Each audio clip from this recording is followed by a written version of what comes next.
Good morning student. आज हम आपको क्षितिज पुस्तक के अंतर्गत नेताजी का चश्मा पाठ का पार्ट 1 समझाने जा रहे हैं। आप इस पाठ को ध्यानपूर्वक सुनेंगे क्योंकि यह पाठ आपका बहुत इंपॉर्टेंट पाठ है। नेताजी का चश्मा पाठ में लेखक ये बताना चाहता है कि किस तरह से यदि हमें अपने देश के प्रति सच्चा प्रेम हो तो हम अपने देश के प्रति किसी भी रूप में देश सेवा कर सकते हैं। ऐसा नहीं कि देश सेवा करने के लिए आपको सीमा पर ही जाना पड़े या आपको सैनिक बनना पड़े तभी आप देश सेवा कर सकते हैं। नहीं डियर स्टूडेंट, आप छोटे छोटे से कामों में देश की किसी भी संपत्ति होती है, सार्वजनिक जो संपत्ति देश की होती है उसको हम हानि न पहुंचाएं, सार्वजनिक स्थानों पर कूड़ा करकट न फैलाएं, जितनी भी हमारी प्राचीन इमारतें हैं उनको हम हानि न पहुंचाएं। बहुत सारे लोग घूमने के लिए आते हैं और उससे खुरच करके अपने नाम लिख जाते हैं या कुछ भी लिख देते हैं, इससे उनमें हानि पहुंचती है। डियर स्टूडेंट, ये भी हमारी देश सेवा है।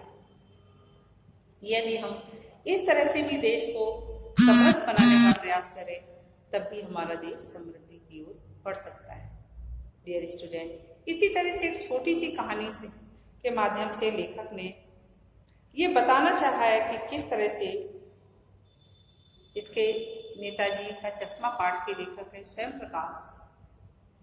उन्होंने एक देशभक्ति की भावना किस रूप में व्यक्त की है कि जिस तरह से आपने देखा होगा कि नेताजी सुभाष चंद्र बोस, नेताजी किसका उपनाम है? सुभाष चंद्र बोस का।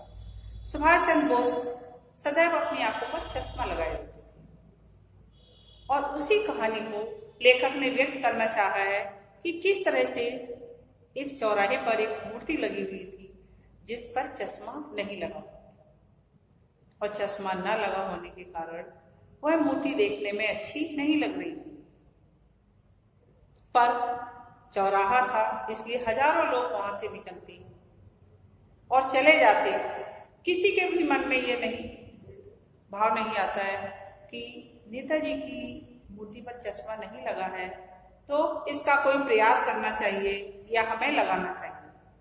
लेकिन इस तरह की देशभक्ति की भावना एक साधारण विक्रेता जो अपने एक डंडे में बहुत सारे चश्मों को बांध करके गलियों में बेचा करता था और जब वो सारी गलियों में बेच के आता था तो वही चौराहे पर अपनी उस डंडी को सुभाष चंद्र बोस की मूर्ति का जो बना हुआ था उसके पास टिका देता और वहीं बैठ जाता और यदि कोई खरीदने आता तो देता।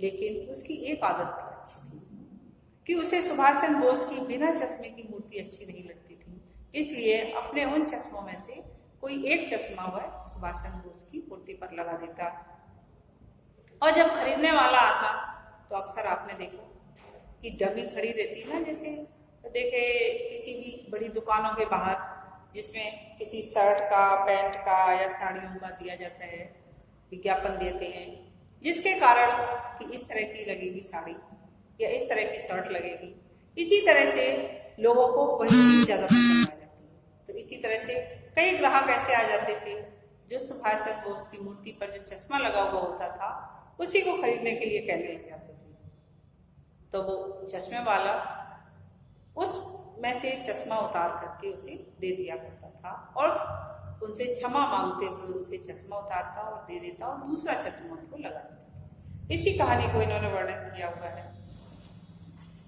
स्वयं प्रकाश जी ने। हालदार साहब को, एक हालदार साहब थे, उनको हर 15 दिन कंपनी के काम के सिलसिले में उस कस्बे से गुजरना पड़ता था। हर 15 दिन के बाद वो उस कस्बे से गुजरते थे जिस पे के चौराहे पर सुभाष चंद्र बोस की मूर्ति लगी हुई थी। कस्बा बहुत बड़ा नहीं था जिसे पक्का मकान कहा जा सके, वैसे कुछ ही मकान है और उसे बाजार कहा जा सके वैसा एक भी बाजार भी नहीं। कुछ ही मकान है, सारे पक्के भी नहीं बने हुए हैं और बाजार भी हम नहीं कह सकते क्योंकि बाजार जैसा भी नहीं है। कस्बे में एक लड़कों का स्कूल है और एक लड़कियों का स्कूल है। ये कस्बे की स्थिति का वर्णन कर रहा है लेखक। एक सीमेंट का छोटा सा कारखाना है, 2 ओपन एयर सिनेमा घर है और एक ठो नगर पालिका, अर्थात एक नगर पालिका भी है। नगर पालिका थी तो कुछ न कुछ करती भी रहती थी। कभी कोई सड़क पक्की करवा दी, कभी कोई पेशाब घर बनवा दिए, कभी कबूतरों की छतरी बनवा दी, तो कभी सम्मेलन करवा दिया। इस तरह से कुछ न कुछ काम, छोटे मोटे काम करती रहती थी नगर पालिका। इसी नगर पालिका के किसी उत्साही बोर्ड ने या प्रशासनिक अधिकारी ने एक बार शहर के मुख्य बाजार के मुख्य चौराहे पर नेताजी सुभाष चंद्र बोस की एक संगमरमर की प्रतिमा लगवा दी। यह कहानी उसी प्रतिमा के बारे में है, बल्कि उसके भी एक छोटे से हिस्से, उस प्रतिमा के बारे में भी नहीं, बल्कि एक उसके छोटे से हिस्से अर्थात उस मूर्ति पर लगे हुए चश्मे के बारे में। उस चश्मे की बात किस तरह से आई, पूरी बात तो लेखक कह रहा हमें पता नहीं कि क्या हुआ, लेकिन हम अपने अनुमान के अनुसार कह सकते हैं कि देश के अच्छे मूर्तिकारों की जानकारी नहीं होने पर अच्छी मूर्ति की लागत, अनुमान और उपलब्ध बजट से कहीं बहुत ज्यादा होने के कारण काफी समय ऊहापोह और चिट्ठी पत्री में बर्बाद हो गया। कहते हैं ना, गवर्नमेंट की तरफ से कुछ पैसा आता है नगर पालिका के पास, जो नगर को सुधार करने के लिए, शायद उतना पैसा नहीं आया होगा कि जिससे चौराहे पर मूर्ति किसी अच्छे मूर्तिकार से बनवा के लगवाई जा सके। इसी ऊहापोह में या पत्रों का आदान प्रदान, सरकार को फिर पत्र लेके गए होंगे, वहां से जवाब नहीं होगा, इसी तरह करते करते बहुत समय बीत गया होगा और उस मूर्ति को लगवाने का आखिरी समय आने वाला था। बोर्ड की शासना अवधि समाप्त होने की घड़ियों में किसी स्थानीय कलाकार को अवसर देने का निर्णय किया। अक्सर यही होता है, सरकारी काम जब आखिरी समय आ जाता है तभी वो पूरे किए जाते हैं, तब तक उनकी ढील पड़ी रहती है और फिर वो इतने जल्दी में किए जाते हैं कि उनकी क्या क्वालिटी हुई, किस तरह से बनने चाहिए थे और किस तरह के बन जाती हैं। इस तरह से फिर जल्दी जल्दी उन कामों को किया जाता है। एक समाप्त होने की घड़ियों में किसी स्थानीय कलाकार को अवसर देने का निर्णय किया गया होगा और अंत में कस्बे के इकलौते हाई स्कूल के इकलौते ड्राइंग मास्टर कौन थे? मोतीलाल जी को यह काम सौंप दिया गया होगा, जो महीने भर में मूर्ति बनाकर पटक देने का विश्वास दिला रहे हैं। अर्थात उन्होंने कहा होगा कि मैं महीने भर में बना दूंगा।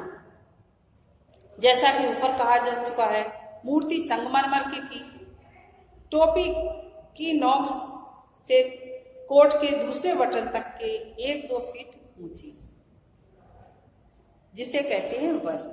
वस्ट मतलब इसके यहां से ऊपर का भाग, जितना आप अभी हमारा भाग फोटो में देख रहे हैं, इतना ही भाग की मूर्ति लगी हुई थी, उसको वस्ट कहा जाता है। अर्थात कमर से ऊपर का भाग, जो कमर से ऊपर का भाग होता है, उसी की मूर्ति चौराहे पर लगी हुई थी, उसे वस्ट कहा जाता है। और सुंदर थी, नेताजी सुंदर लग रहे थे, कुछ कुछ मासूम और कमसिन, फौजी वर्दी में। मूर्ति को देखते ही दिल्ली चलो और तुम मुझे खून दो वगैरह याद आने लगते थे। अर्थात उनका नारा था, दिल्ली चलो या तुम मुझे खून दो, मैं तुम्हें आजादी दूंगा। इस तरह के नारे वो लगाते थे। तो जैसे ही ये लेखक कहता कि उनकी मूर्ति की ओर ध्यान जाता तो मुझे वो नारे याद आने लग जाते। इस दृष्टि से यह सफल और सराहनीय प्रयास था। केवल एक चीज की कसर रह गई थी, जो देखते ही खटकती थी। कौन सी चीज की कसर रह गई थी? नेताजी की आंखों पर चश्मा नहीं था। यानी चश्मा तो था, लेकिन संगमरमर का बना हुआ नहीं था। एक सामान और सचमुच चश्मे का चौड़ा काला फ्रेम मूर्ति को पहना दिया गया। काला फ्रेम पहने हुए थे नेताजी, जबकि नेताजी कभी काला फ्रेम का चश्मा नहीं लगाते थे, लेकिन उसमें काला फ्रेम लगा हुआ था, ऐसा हवलदार साहब ने देखा। हालदार साहब जब पहली बार उस कस्बे से गुजरे और चौराहे पर पान खाने रुके, तभी उन्होंने इसे लक्षित किया और उनके चेहरे पर एक कौतुक भरी मुस्कान फैल गई। आश्चर्य हुआ उन्हें कि मूर्ति तो संगमरमर की बनी हुई है और इसके ऊपर चश्मा रियल लगा हुआ है, ऐसा क्यों? यह आइडिया भी ठीक है, मूर्ति पत्थर की लेकिन चश्मा रियल। जीप कस्बा छोड़कर आगे बढ़ गई, तब भी हालदार साहब उस मूर्ति के बारे में सोचते रहे और अंत में इस निष्कर्ष पर पहुंचे कि कुल मिलाकर कस्बे के नागरिकों को का यह प्रयास सराहनीय ही कहा जाएगा कि कम से कम ये तो है कि इन कस्बे के नागरिकों ने ये तो सोचा कि चौराहे पर किसी स्वतंत्रता क्रांतिकारी की मूर्ति लगवाई जाए, तो उन्होंने इस मूर्ति को लगा दिया। महत्व तो मूर्ति के रंग रूप या कद का नहीं, उस भावना का है। वरना तो देशभक्त भी आजकल मजाक की चीज बनी हुई है, देशभक्ति भी मजाक की चीज बनी हुई है, क्योंकि नेताजी को ऐसा लगा कि नगर पालिका ने जो मूर्ति बनवाई, चलो ठीक है, अच्छा रहा, किसी क्रांतिकारी हमारे देशभक्ति की मूर्ति चौराहे पर लगवाई। और पर लगवाने के साथ साथ, क्योंकि हो सकता है कि उसमें चश्मा नहीं बनाया होगा, तो उन्होंने रियल चश्मा लगा दिया। लेकिन घटना तो कुछ और थी। जब वो दूसरी बार हालदार साहब उधर से गुजरे तो उसे मूर्ति में कुछ अंतर दिखाई दिया। क्या अंतर दिखाई दिया? ध्यान से देखा तो कि पाया चश्मा दूसरा है। पहले मोटे फ्रेम वाला चौकोर चश्मा था और अब तार के फ्रेम वाला गोल चश्मा है। दूसरी बार गोल चश्मा था। हालदार साहब का कौतुक और बढ़ा। वाह भाई, क्या आइडिया है! मूर्ति कपड़े नहीं बदल सकती है, लेकिन चश्मा तो बदल सकती है। उन्हें ऐसा लगा कि नगर पालिका ने लगता दूसरा चश्मा लगा दिया, या समय समय पर नगर पालिका सुभाष चंद्र बोस की मूर्ति का चश्मा बदलती रहती है। तो उन्होंने कहा मूर्ति को दूसरे कपड़े तो नहीं पहनाए जा सकते हैं, लेकिन चश्मा तो बदला जा सकता है। शायद नगर पालिका ऐसा काम करती होगी। तीसरी बार फिर वो आए, फिर उन्हें उनकी मूर्ति पर नया चश्मा। हालदार साहब की आदत पड़ गई, हर बार कस्बे से गुजरते चौराहे पर रुकना, पान खाना, मूर्ति को ध्यान से देखना। एक बार जब कौतूहल दुर्दमनी हो गया तो पान वाले से पूछ ही लिया। दुर्दमनी मतलब अपने मन की उस इच्छा को वो दबा नहीं सके। जब भी आते मूर्ति पर चश्मा बदला हुआ मिलता उन्हें। आखिर में उनसे ये इच्छा दबाई नहीं गई और जिस दुकान पर खड़े होकर के वो पान खाया करते थे, उन्होंने उस पान वाले से पूछ ही लिया, क्यों भाई, क्या बात है? ये हमारे नेताजी का चश्मा हर बार बदल कैसे जाता है? पान वाले के खुद के मुंह में पान ठूसा हुआ था। वह एक काला, मोटा और खुश मिजाज आदमी था। हालदार साहब का प्रश्न सुनकर वह आंखों ही आंखों में हंसा। उसकी तौन थिरकी।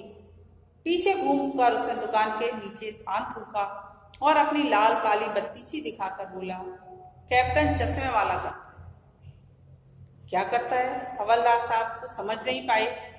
चश्मा चेंज कर देता है, पान वाले ने समझाया। क्या मतलब? क्यों चेंज कर देता है? हवलदार साहब अब भी नहीं समझ पाए। कोई ग्राहक आ गया समझो, उसको चौड़े चौखट चाहिए, तो कैप्टन किधर से लाएगा? तो उसको मूर्ति वाला दे देता और उधर दूसरा बिठा देता था। जैसा कि मैंने बताया था कि जब कोई ग्राहक को सुभाष चंद्र बोस की मूर्ति पर लगे हुए चश्मे जैसे लगे हुए फ्रेम के जैसा चश्मा मांगता और उसके पास नहीं होता, तो वो सुभाष चंद्र बोस की मूर्ति से चश्मे को उतारकर उस ग्राहक को दे देता और फिर उस पर दूसरा चश्मा लगा देता। अब हालदार साहब के बाद कुछ समझ में आई। एक चश्मे वाला है जिसका नाम कैप्टन है। उसे नेताजी की बगैर चश्मे वाली मूर्ति बुरी लगती है, बल्कि बुरी ही नहीं, उसको आहत करती है। मानो चश्मे के बगैर नेताजी को देखने में असुविधा हो रही है।